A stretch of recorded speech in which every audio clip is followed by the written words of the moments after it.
हमीरपुर बटोरो में गोठाणन कब्रिस्तान ते कब्जे खिलाफ एहतजाजी मुज़ाहिरो कियो आहे।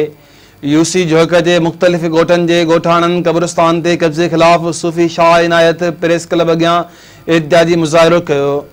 गोठाणन अशरफ दल, अकबर नारे जो, हाजी दल, अला रिणो शाह, उस्मान दल, मंज़ूर शाह, अली मोहम्मद दल इन मीडिया अॻियां एहतजाज कंदे चयो त संदन ॻोठ वटि लाल शाह क़दीमी कब्रिस्तान आहे, जंहिंमें ॻोठ दाली दल, जुमो दल, मोहम्मद खान बुरगड़ी ऐं ॿियनि ॻोठनि जा माण्हू लाश दफ़न कंदा आहिनि।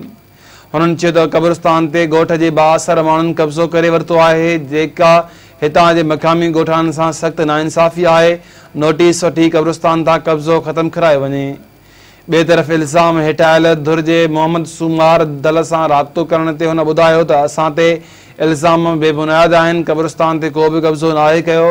हुन चयो त कब्रिस्तान भरिसां असांजी सर्वे ज़मीन 1 एकड़ 30 गुंठा पियल आहे, जंहिं ते घर आहिनि।